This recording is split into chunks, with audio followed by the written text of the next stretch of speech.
"We didn't order for your daughter," my mom said, handing her an empty plate while my sister's kids dug into their burgers and fries. My 5-year-old looked at me with her tiny hands folded on the table, her big brown eyes searching mine. That was the moment I realized. Family doesn't always mean love. Stay with me for a bit, because what happened that night changed everything I thought I knew about family. We were sitting at the corner booth of a small diner my mom loved. The smell of fries and grilled meat filled the air, and the waitress had just brought everyone their meals. Everyone but us. My daughter Lila sat beside me, swinging her legs, smiling as she watched her cousins tear open their ketchup packets. She didn't understand yet. I did. My mom hadn't forgotten to order for her. She chose not to. I cleared my throat, trying to stay calm. "Mom, I thought we were all eating together?" She didn't even look at me. "You should have told me if you were bringing her," she said, cutting her burger with the precision of someone who wanted to avoid guilt. "She's my daughter," I whispered, my voice trembling. Across from me, my sister Heather smirked, sipping her soda. "Relax, Grace. It's just food. She can share with my kids." Her twin boys were already spilling fries all over the table, laughing with their mouths full. I looked at my mom again, hoping she'd see what she was doing. The way my child's excitement was fading into confusion. But all she said was, "Maybe next time you'll think ahead." Lila tugged on my sleeve. "Mommy, it's okay. I'm not hungry." She was lying, and I felt my heart break into pieces so sharp I could almost hear them shatter. The waitress came by, noticing our empty side of the table. "Did we miss someone's order?" she asked kindly. My mom quickly replied, "No, we're fine," before I could say a word. That's when it hit me. This wasn't forgetfulness. It was rejection. I spent the rest of the dinner pretending everything was okay, smiling through the silence, sipping on water I didn't order.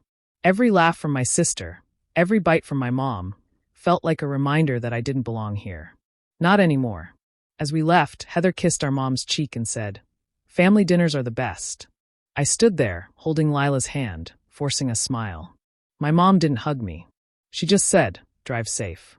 When we got in the car, Lila asked, "Mommy, did Grandma forget me?" I swallowed hard and said, "No, baby. She just doesn't understand how special you are." That night, I tucked her into bed and promised myself. This was the last time I'd let anyone, even family, make my daughter feel unwanted. Growing up, I learned early that love in our house came with conditions. My sister Heather was the golden child. Perfect grades, perfect smile, perfect daughter. Mom used to say, "Heather just has that spark," while I was the quiet one who always had to prove myself. If Heather got an A, she was gifted a new dress. If I did, Mom said, "Good, that's what you're supposed to do." It didn't take long to realize I was competing in a game that was already decided. Dad was the only one who made me feel seen. He used to call me his steady one, the girl who didn't need to shine to be special. We'd spend evenings fixing things around the house while Mom and Heather went shopping. He'd say, "Grace, you've got your feet on the ground. That's what keeps this family together." I didn't know then how much I'd hold on to those words later. When I got into college, I was thrilled. It was out of state, small but mine. Mom said I was abandoning the family. Heather threw me a fake smile goodbye party, taking pictures as if we were close. I worked 2 jobs through school, sent postcards home, and rarely got replies. When Dad wrote, he'd slip $20 bills in the envelope with a note that said, "Don't tell your mother." Everything changed when he passed away. It was sudden, a heart attack. I drove through the night to get home, but the house felt cold when I walked in. Mom was crying, Heather was comforting her, and no one looked at me when I entered. I thought grief would bring us closer. I was wrong. After the funeral, Mom gathered us to talk about Dad's will. He had left the family house to both daughters equally. That's what the lawyer said. But Mom looked straight at me and said, "You don't need the house, Grace. You've made your life somewhere else." Heather didn't even try to hide her smile. I protested, saying it wasn't about the house, it was about fairness. But Mom's tone turned sharp. "Your father would have wanted it this way." Heather stayed. She's the responsible one. I looked at her and realized she believed her own story. I was being written out of my own family, while my father's memory was used as a weapon. Heather moved into the house within a month. She redecorated, threw a new beginnings party, and didn't invite me. The photos were everywhere online. My childhood living room filled with laughter that didn't include me. That was the first time I felt the crack between us turn into a wall. Mom would call Heather every day, but when I reached out, it was always, Sorry, busy right now. I told myself I didn't care, that I'd build my own life. But deep down, I knew the truth. I'd been losing them long before that dinner. The betrayal didn't start that night. It started the day my family chose sides, and I wasn't on theirs. The day Evan packed his bags, it felt like someone had taken a match to my life and walked away while it burned. I stood in our living room, holding our wedding photo, the one where I was smiling like forever actually meant something. He didn't even look sorry. "Grace, it's not working anymore," he said, shoving clothes into a suitcase like he was late for a flight. I asked, "Is there someone else?" He froze for a second, then said nothing. Silence was his answer. I found out later it was Jenna, a woman from his office. She was younger, prettier, and didn't have a 5-year-old asking for bedtime stories. He left me the car, a few pieces of furniture, and a stack of unpaid bills. Everything else, the house, the savings, the life we built, gone overnight. I thought my family would be my safety net. I was wrong. When I called Mom to tell her, she sighed like my pain was an inconvenience. "Well, you made your bed, Grace. Maybe next time, you'll choose better." No comfort, no empathy. Just judgment. She didn't even ask how Lila was doing. Heather called 2 days later. Her tone was syrup sweet, the kind of voice she used when she wanted to sound caring, but couldn't hide the pleasure behind it. "Oh, Grace, I heard about Evan. That's so awful. But, these things happen. Maybe this is a sign to focus on yourself." I could almost hear her smirking through the phone. Later, I learned she'd been telling people at Mom's church that I couldn't keep a man, and that Evan probably got tired of carrying her. The people who used to smile at me now looked at me with pity, or worse, amusement. Every Sunday, Mom would call to talk about Heather's new furniture, Heather's promotion, Heather's perfect family. I was invisible again, only this time it hurt more because I had a child watching it all happen. I tried to stay strong for Lila. We moved into a tiny apartment with peeling paint and noisy neighbors. I worked odd jobs, took night shifts, and told myself things would get better. But at night, when Lila was asleep, I'd sit on the edge of the bed and cry quietly so she wouldn't hear. One afternoon, Heather invited me to a small family dinner. I thought maybe things were changing. When I arrived, everyone was laughing, wine glasses full. The moment I walked in, the laughter dimmed. I caught Heather whispering to Mom, both of them glancing at my worn-out dress. "At least she's trying," Mom muttered. That was the day I understood. I hadn't just lost a husband. I'd lost my family, too. They didn't just watch me fall. They stood there and made sure I stayed on the ground. The apartment wasn't much, but it was ours. 2 small rooms, 1 bathroom that leaked when it rained, and a kitchen window that looked out to a noisy street. But when I watched Lila draw on the walls with her crayons and laugh like we were in a castle, it felt like home. I told myself this was our new beginning, a chance to start over without the weight of anyone's judgment. I found work at a small bakery just a few blocks away. The pay wasn't great, but the smell of fresh bread every morning felt like hope. I'd wake up before sunrise, walk Lila to her preschool, and then spend the day kneading dough, frosting cupcakes, and learning to smile again. The owner, Mrs. Taylor, was kind.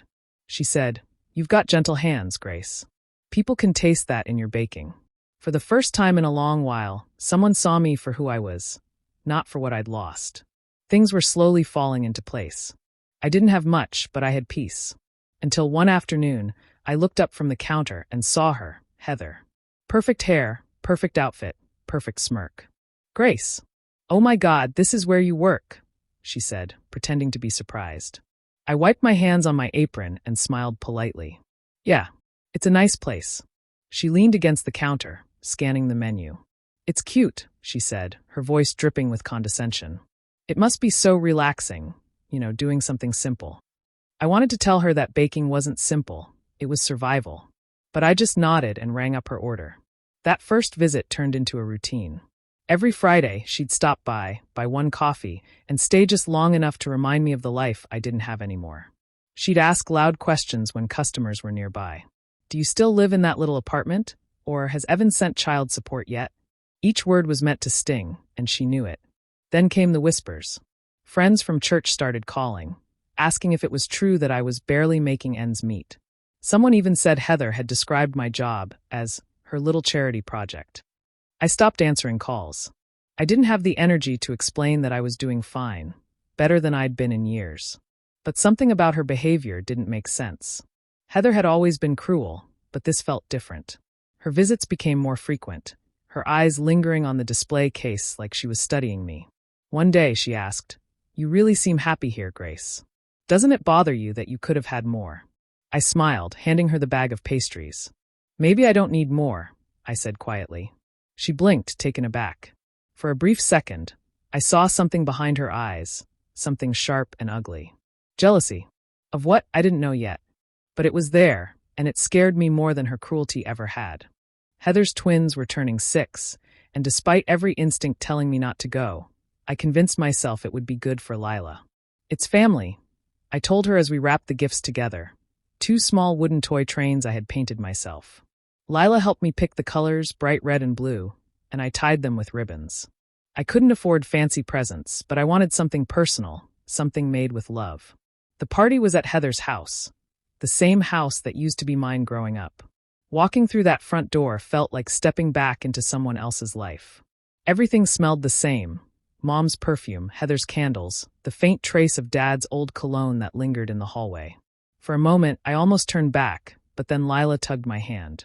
"Come on, Mommy," she said softly, her little eyes full of excitement. The living room was packed. Balloons everywhere, expensive decorations, and a catering team serving mini pizzas and cupcakes. Heather spotted me and waved like she was doing me a favor. "Grace, you made it." She kissed me on the cheek, her smile tight and practiced. "Mom's in the kitchen." I found Mom near the cake, directing the servers. When she saw me, she gave a short nod. "You're late." "I came right after work," I said. Her eyes dropped to the gift bag in my hands. "What did you bring?" "Just something I made," I said quietly. When the boys started opening presents, the room buzzed with laughter and camera flashes. They tore through shiny boxes, tablets, remote control cars, branded sneakers. Then it was my turn. Heather read the tag aloud, from Aunt Grace and Lila. She pulled out the handmade trains, her eyebrows twitching before she forced a smile. "Oh wow, these are cute." Mom didn't bother pretending. "Grace, really? You couldn't get something proper? It's their birthday, not an art fair." The room went silent for a moment, and then Heather laughed softly. "It's okay, Mom. Grace means well." Everyone laughed politely, and I felt the blood rush to my face. I glanced at Lila. She was clutching my hand, her smile fading. We stood there, surrounded by laughter that wasn't meant for us. Lila whispered, "Mommy, why doesn't Grandma like us?" My throat tightened. I wanted to say something, anything, but the words just wouldn't come. I squeezed her hand instead and whispered back, "It's not you, baby. It's never you." We left before the cake was cut. I told Heather we had to go, and she barely looked up. As I walked to the car, my heart pounded with a mix of shame and anger. Lila sat quietly in the back seat, holding one of the trains. That night, after putting her to bed, I sat alone by the window.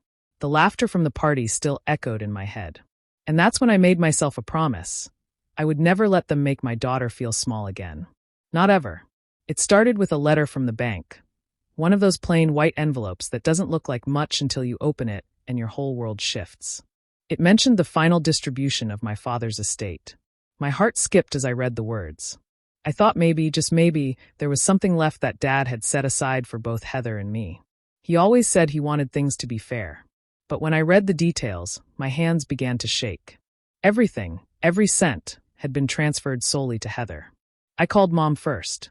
She didn't even sound surprised. "Grace, your father trusted Heather with the finances. She's been responsible since day one." "Responsible?" I said, trying to stay calm. "Mom, it says she was the joint beneficiary." "That's not what Dad told me. He said it would be shared." She sighed like she was tired of hearing my voice. "You've always been so dramatic. Heather took care of everything while you were off trying to find yourself." It felt like someone had reached inside my chest and twisted something deep. I hung up before I said something I couldn't take back. But something about that document didn't sit right with me. The signature on the attached form, my supposed signature, looked wrong. It was mine, but not quite. The loop in the G wasn't my style. The handwriting was too perfect, too careful. My stomach turned. I drove to the lawyer's office that handled Dad's estate. The receptionist gave me a polite smile when I asked for copies of the original paperwork. "Of course, Ms. Carter," she said, clicking through the files. When she printed them and handed me the pages, I froze. There it was, my name, my signature, my supposed consent to give Heather full control. Only I had never signed it. My mind raced. Heather had done it. She'd forged my signature. And Mom must have known. Maybe she'd even helped. The memory of every small humiliation, every cruel comment, every time they'd made me feel less. It all came rushing back like fire to dry grass. That night, I sat in my apartment staring at the papers spread across the table. Lila was asleep in her room, and the quiet felt heavy. I could go to the police, I thought. But then I remembered how my mother could twist any story, how Heather could fake tears in a second. No, calling them out now would only give them the chance to play the victims again. So, I folded the documents carefully and placed them in a folder. I didn't cry. I didn't scream. I just sat there in silence, letting the anger settle into something colder, something focused. They thought I was weak. They thought I'd just let it go like I always did. But this time I wouldn't. I wasn't just going to survive this. I was going to make sure they finally saw what it felt like to lose everything. I started small, the way you rebuild anything, one careful step at a time.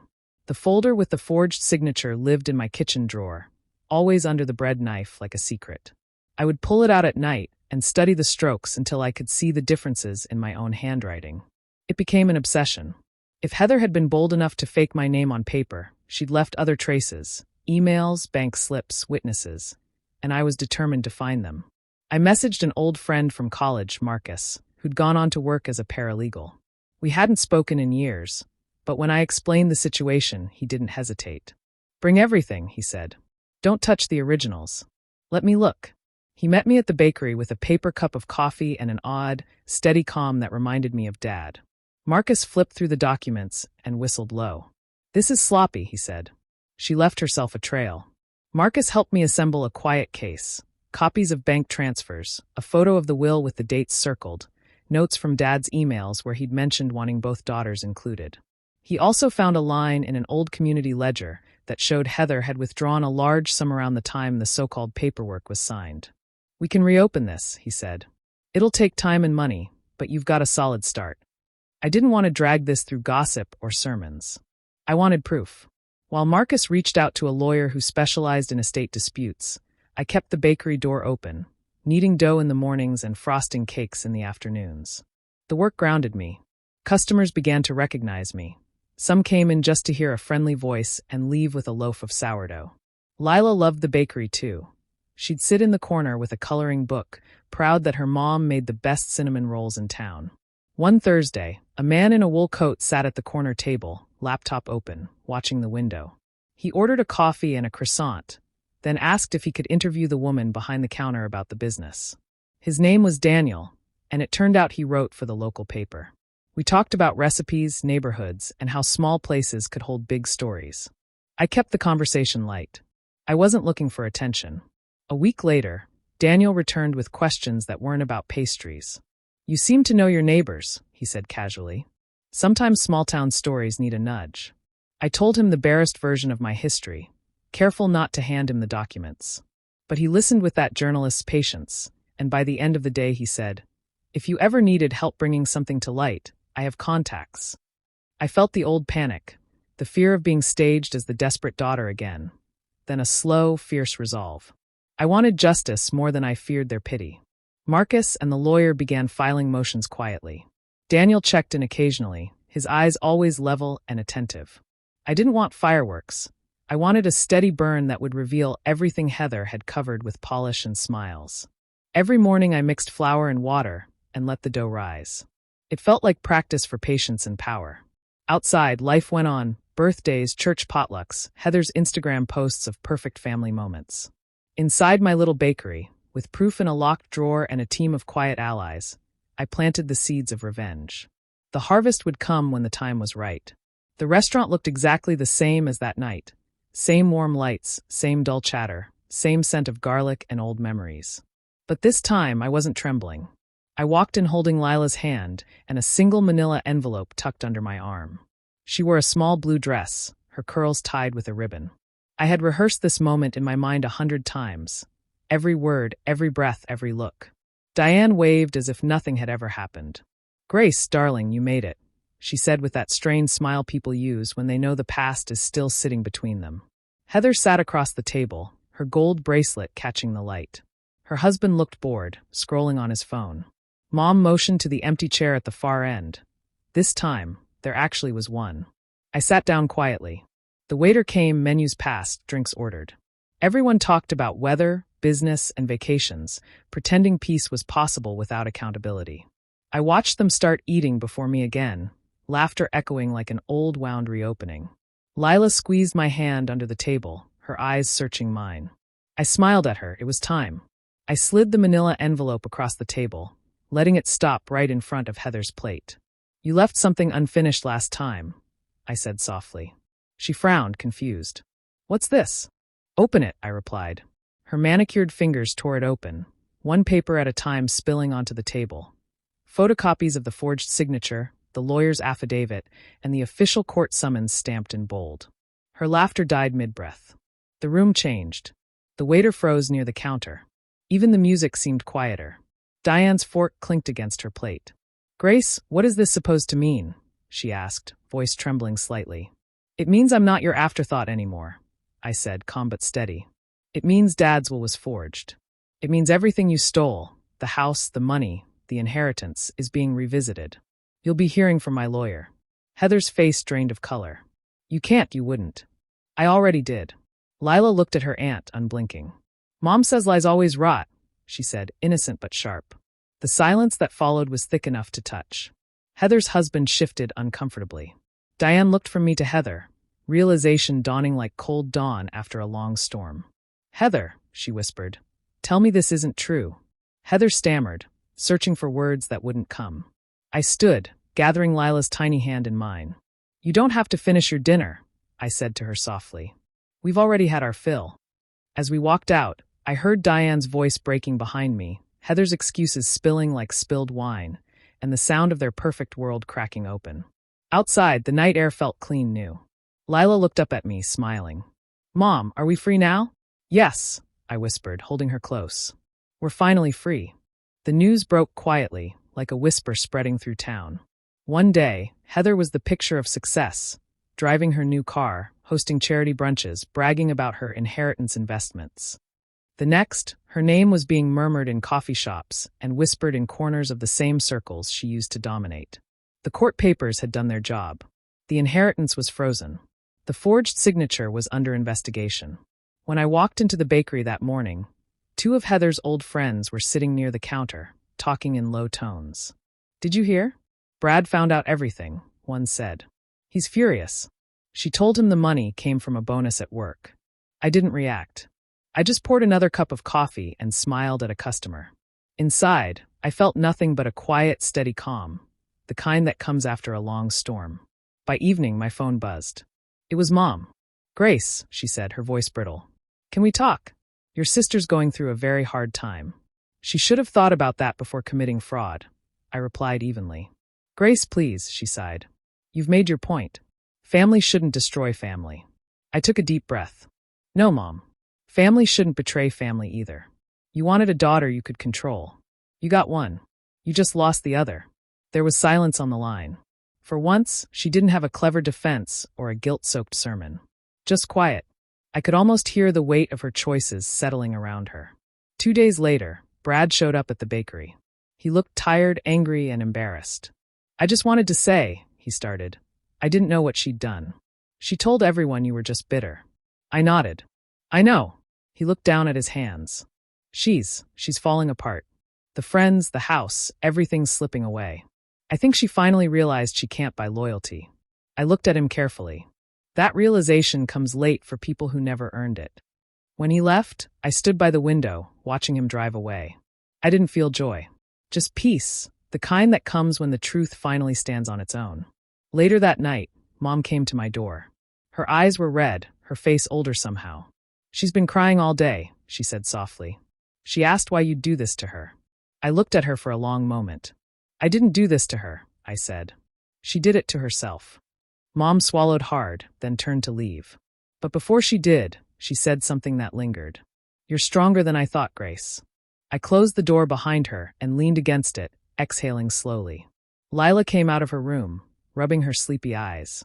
"Mom, are you okay?" I smiled faintly. "Yeah, baby. I think. I finally am."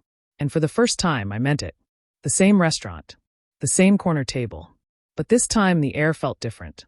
The clinking of glasses, the low hum of conversations, the faint smell of fries and coffee. It all seemed warmer somehow. Lila sat across from me, swinging her legs beneath the chair, a tiny smile lighting up her face. The waiter placed a plate in front of her. Her own plate, piled high with her favorite mac and cheese and a small burger. "Thank you," she said cheerfully, her eyes wide with excitement. The waiter smiled back, not realizing how much those simple words meant.